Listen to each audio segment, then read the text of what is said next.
ele solicitou que eu falasse com vocês a respeito da inicial e da defesa, né, que são, talvez, dois momentos significativos no processo, os dois a integrar a fase postulatória, e que, queiram ou não, acabam criando a moldura pelo qual o processo dali para frente vai se desenvolver, dali para frente vai, enfim, se realizar.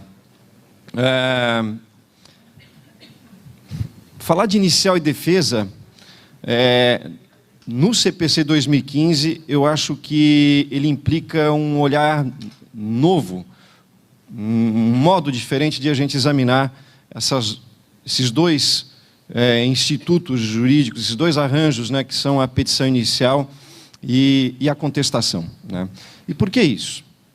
Porque no Código de 73, né, todos aqui certamente decoraram, né, o artigo 282, que trata dos requisitos da petição inicial, né, era um modelo que não era um modelo lá que podemos dizer que dependia ou que podia estar sendo oxigenado pelos valores que hoje estão sendo propostos no Código de 2015, como os valores da boa-fé, como o valor da cooperação. A petição inicial e a defesa e a resposta do réu, em todas as formas, né, que se apresentavam no CPC de 73, a contestação, a reconvenção, as exceções de incompetência e tal, eram, digamos assim, que expressões de uma vontade individual, unilateral, específica de cada um daqueles atores processuais. O autor formulava a sua petição inicial sem, na verdade, se preocupar com o juiz ou se preocupar com o réu, e o réu o fazia o mesmo, né? Sempre interessado nos seus interesses e sem uma preocupação com relação à parte adversa ou com relação ao próprio juiz, mas em relação ao seu interesse. Creio que o Código de 2015, ele vem a trazer uma nova disciplina, uma nova forma de nós enxergarmos e de trabalharmos e realizarmos o processo civil daqui para frente. E por que isso? Porque nós temos, no artigo 5º, por exemplo, como uma norma fundamental, a boa-fé como um elemento que acaba modelando o padrão de conduta, de comportamento e o padrão de operacionalização no processo civil, a forma como se trabalha com o processo civil. E temos também no artigo 6º a cooperação, que se discute se é princípio, se é só um modelo, se é uma regra, mas que indiscutivelmente implica num modo diferente de a gente trabalhar. Cooperar, né, de trabalhar em conjunto, que não é exatamente o ajudar no sentido de, bom, deixa eu falar com o réu aqui, ou o réu falar com o autor, e o que eu posso fazer para facilitar o teu lado, para facilitar enfim, os teus interesses, né? Não é isso, mas uma forma, enfim, que está talvez até ligada ao modo de viver que se espera no futuro, né? Vejam que hoje nós estamos começando a trabalhar num regime de compartilhamento, de cooperação, né, em outras áreas que não aquela só jurídica, né? E você tem hoje compartilhamento e cooperação de pessoas que precisam de transporte, Uber e tudo mais, enfim, de residência, de moradia, ou de lugar para se hospedar, no Airbnb e tudo mais. Mas, enfim, nós temos hoje um modelo de vida, né, que parece que começará a tomar um pouco mais de força, né, que passa pela colaboração, que passa pelo compartilhamento, que passa pelo pensar no outro também, né? E no processo me parece que a mensagem do Código também vai nesse sentido, né? Vai nesse sentido. Nós temos a boa-fé objetiva no artigo 5º, que impõe não exatamente um controle da consciência das pessoas, mas umas normas de conduta que precisam ser observadas. Padrões, um modelo de comportamento que precisa ser observado. Ele impõe a cooperação que, de uma forma ou de outra, na petição inicial e na defesa, também tem repercussão. Basta a gente imaginar, por exemplo, que se o juiz tem um dever de bem fundamentar, né, ao ponto do Código, no artigo 489, parágrafo 1º, dizer o que se considera não fundamentada uma decisão, né, eu posso muito bem, pela boa-fé, pela cooperação, dizer que aquele dever de fundamentar que o juiz tem, lá no 489, parágrafo 1º, é um dever que também ele é correlato e extensível às partes quando propõe a sua petição inicial, como também quando redigem a sua contestação. Vamos lá. O que diz o 489, parágrafo 1º, né, para a gente ficar mais próximo aqui de uma visão mais prática? Ele diz o seguinte: não se considera fundamentada qualquer decisão judicial, sentença ou acórdão que se limita a indicar, parafrasear, reproduzir ato normativo sem explicar sua relação com a causa. Será que as partes não têm que fazer isso também? É verdade que, se aqui há um dever para o juiz que leva a uma sanção, que é a própria invalidação ou a constatação do defeito de fundamentação da decisão, não há uma sanção aplicável para as partes quando não cooperam e não fundamentam de forma adequada a sua petição inicial e na sua defesa. Não há uma sanção específica. Pode até haver, né? O juiz ele pode pedir para que a parte esclareça, ele pode pedir para que a parte complemente, para que torne a sua petição inicial mais apta, mas ele não pode, de antemão, sancionar a falta do dever de colaboração ou do dever de cooperação para que a parte tenha em relação à justiça, né? E quando eu digo isso, veja, nós não estamos aqui só falando de uma novidade ou falando de algo que tem uma leitura meramente infraconstitucional a partir do que está construído aqui do que foi apresentado no novo Código de Processo Civil de 2015. Isso aqui tem um fundamento, um viés também constitucional, porque os advogados, eles exercem uma função que é essencial à justiça, como estatuído no artigo 133 da Constituição Federal. Então nós temos, se não deveres explícitos, no mínimo uma obrigação ética e profissional em fazer com que a justiça possa ser alcançada através de processos e procedimentos adequados. O que nos obriga a formular petições iniciais também adequadas. Voltando ao 489, né, parágrafo 1º. Então, o juiz ele não tem a sua decisão bem fundamentada quando ele emprega conceitos jurídicos indeterminados, sem explicar o motivo concreto da incidência no caso. Será que o advogado não tem também a obrigação de, ao utilizar um conceito indeterminado, também explicar a incidência no caso? Ou ele acha que basta alegar a dignidade da pessoa humana que tudo estará resolvido, né? Que basta dizer que a parte é hipossuficiente, que tudo está resolvido. Já há um poder do juiz de tomar uma providência a partir disso. Não. Nós temos também, e aqui é uma tomada de consciência, nós, advogados, temos também que colaborar para com o juiz, para que a justiça se realize de uma forma correta, para que a prestação jurisdicional efetiva, justa, que é idealizada, não só pela Constituição, mas pelo Código também, possa ser realizada, concretizada. Temos deveres. se não explícitos, deveres éticos, deveres, enfim, que têm uma relação com relação à pauta da boa-fé objetiva e que tem também relação ou correlação com o dever de cooperação de que trata o artigo 6º. Então, vejam, não se pode invocar precedente ou enunciado de súmula sem identificar os fundamentos determinantes, sob pena de ser assim o juiz proceder, né, não ter uma decisão bem fundamentada.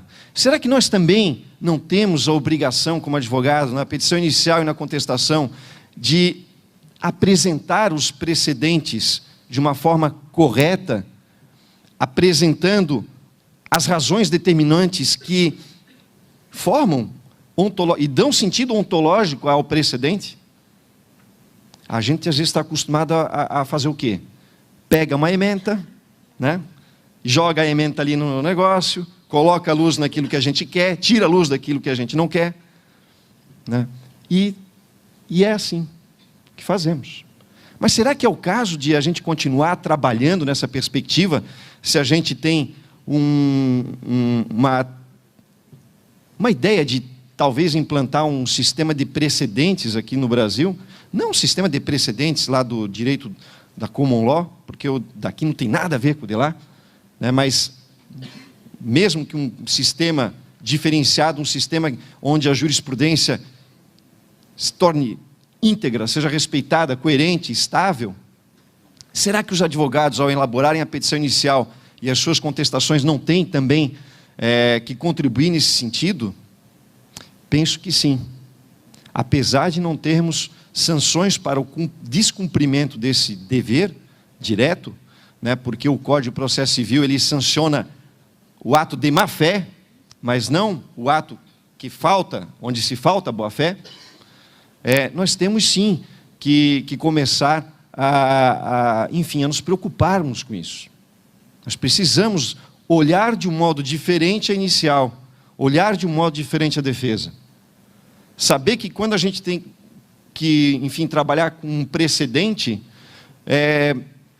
ou trabalhar com a jurisprudência, que há algo a mais que simplesmente dizer ou informar qual a ementa de um julgado. Apurar o raciocínio jurídico, apurar a ratio decidendi que está ali atrás, escondida e que forma o precedente, para que ele possa, enfim, produzir o efeito que a gente quer. E também fugir deles, fazendo e apontando na petição inicial e na contestação a distinção para dizer que aquele precedente que existe, né, não se encaixa, não se enquadra no nosso caso. Isso é uma forma diferente de trabalhar. Nós vamos ter que reaprender, na verdade, a construir, a elaborar as nossas petições iniciais e as nossas contestações. Mas, enfim, feito esse panorama inicial, uma segunda perspectiva que eu gostaria de falar aqui no tempo que resta, o que então, de fato, além dessa visão maior, vamos colocar assim, né, ou alguns mais principiológica, a iluminar a petição inicial e a defesa, o que nós temos de novo no Código de Processo Civil de 2015 que justifica uma apresentação tópica e pontual a respeito? Bom, temos mudanças significativas, mais na parte da contestação e talvez um pouco menos na parte da petição inicial. Na petição inicial, mais propriamente, repete-se tudo aquilo que o Código de 73 dispunha a respeito dos requisitos da petição inicial, né, da propositura, ou da forma como que assume a propositura da ação, né, e a formação da demanda através dessa petição inicial, né. A gente tem que informar a autoridade para quem a gente dirige, como antes. Temos que qualificar as partes, como antes, só que daí com um acréscimo, temos que começar a informar o endereço eletrônico das partes, porque se a gente está agora trabalhando ou se voltando para um processo eletrônico e para um mundo mais digital, né, esse tipo de informação às vezes é mais importante do que o endereço de correspondência ou o endereço físico da pessoa, por incrível que pareça, ele passa a ser tão importante quanto, né? E temos que, obviamente, que depois de qualificar as partes, dizer por que a gente está ali, né? Apresentar a versão nossa a respeito dos fatos que justificam aquela causa, que justificam aquele agir, que justificam aquela ação, que justificam aquele pedido. E não só o fato, mas o fundamento jurídico também. E aqui me parece que há não digo uma revolução, mas um acréscimo, um adicional no novo Código de 2015 muito importante, que o fundamento jurídico ele passa a ser de uma responsabilidade muito grande das partes. Muito grande. Porque se antes nós poderíamos simplesmente, às vezes, descrever o fato que o direito o juiz encontra, que o direito o juiz aplica, que o direito o juiz, ele, enfim, invoca naquilo que ele entender adequado, me parece que no novo Código de Processo Civil não é essa a ideia. As partes delimitam, e eu posso, inclusive, fazê-lo por ocasião do saneamento, delimitam o espectro de ação do juiz. Delimitam o espectro de ação do juiz. E convenhamos, uma causa onde você pede uma revisão de um contrato, trazendo como fundamento jurídico uma violação ao Código de Defesa do Consumidor, é diferente de uma causa onde você pede a revisão do contrato, apresentando como fundamento jurídico o Código Civil. São causas diferentes. Diferentes. E num sistema onde agora nós temos a boa-fé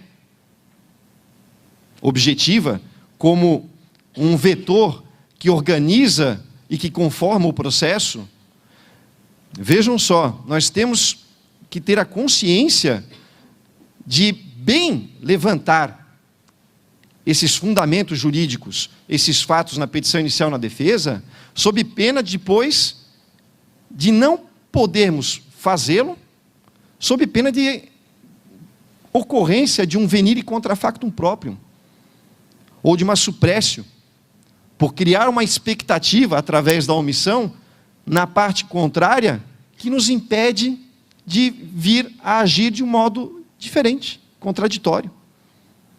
Como o professor Fred falou no primeiro dia a respeito.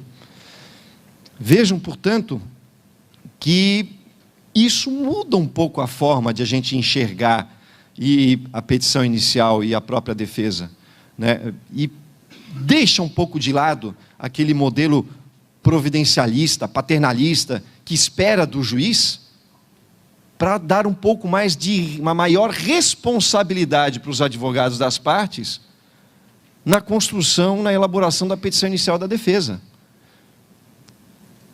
Se há um empoderamento das partes, uma outorga de maior poder e de maior protagonismo, como se falou nas palestras ao longo do dia de ontem e de anteontem, essa atribuição de poder enseja uma proporcional atribuição de responsabilidade.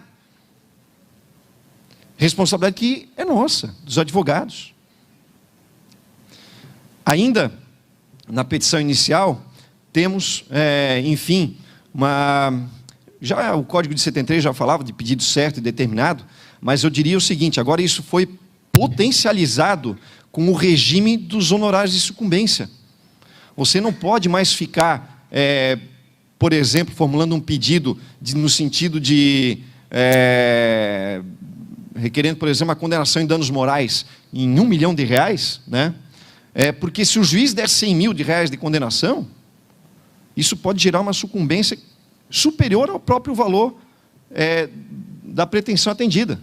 Pode gerar daqui a pouco uma sucumbência de 100, 200 mil reais, maior do que você tem para receber. Então tem uma responsabilidade aí maior para aquele que formula a petição inicial. Na parte da contestação, e eu utilizo essa palavra porque é a palavra que foi escolhida pelo legislador, né, foi a que ele mais adotou quando trata da resposta do réu, vamos colocar assim. Há também uma reformulação enorme, uma mudança enorme em relação ao paradigma anterior. Antes nós podemos lembrar, né, que a gente podia oferecer a contestação, que era a resistência, depois numa outra petição autônoma e independente, a reconvenção, que é o contra-ataque, formular a pretensão pelo réu contra o autor, e tínhamos também as exceções de incompetência e tudo mais. Tudo isso foi concentrado agora numa única petição inicial, que é a contestação. Há, portanto, né, um princípio da concentração trabalhado de uma forma mais evidente, no sentido de que esse formalismo que exigia 2, 3 petições, né, ele passa a ser entendido como a de uma só. Então, na mesma petição em que você apresenta a tua resistência à pretensão do réu, do autor, né, a contestação, você também vai reconvir. Você também vai excepcionar, alegar a incompetência absoluta, relativa. Você vai também impugnar o valor da causa. Você vai, portanto, trazer para dentro dela tudo aquilo que você fazia em 2, 3 peças diferentes, autônomas, independentes, né? Mas no mais continua aquele princípio da impugnação específica.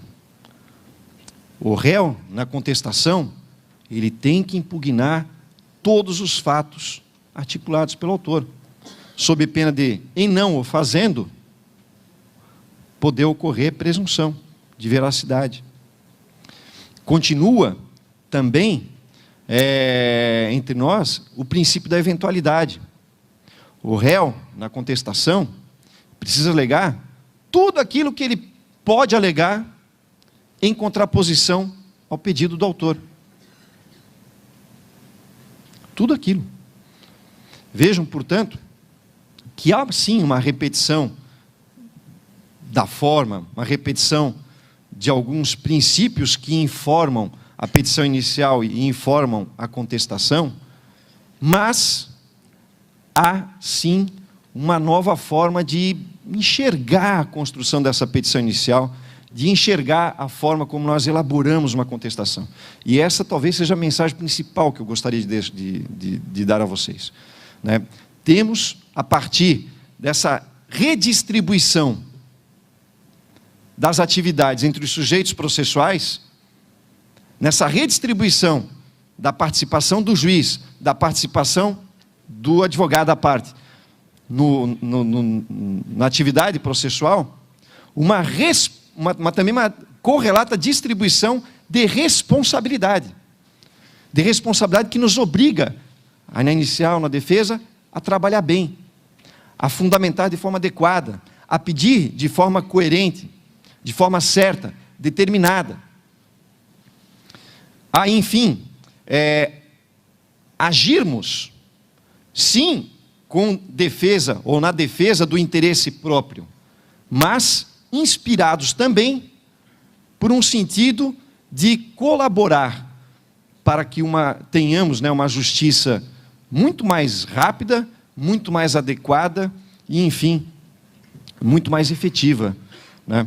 Então, verdadeiramente, para mim, me parece, um terceiro modelo de processo. Tínhamos o adversarial, o inquisitório, né, que trabalhávamos até então. O Guilherme estava falando há pouco disso, né, a questão da prova, né, me parece que nós temos agora um terceiro modelo, um modelo colaborativo, um modelo cooperativo, a exigir, portanto, uma forma diferente de encarar o processo. É evidente que isso tudo não se faz da noite para o dia, né? É evidente que isso tudo demora tempo, né? E o código e a lei, ela acaba funcionando como uma espécie de estímulo para a mudança de comportamento, né? E a mudança de comportamento, o passo seguinte talvez seja formar uma nova cultura processual, aí sim, um novo jeito verdadeiro e realizado de trabalhar com o processo.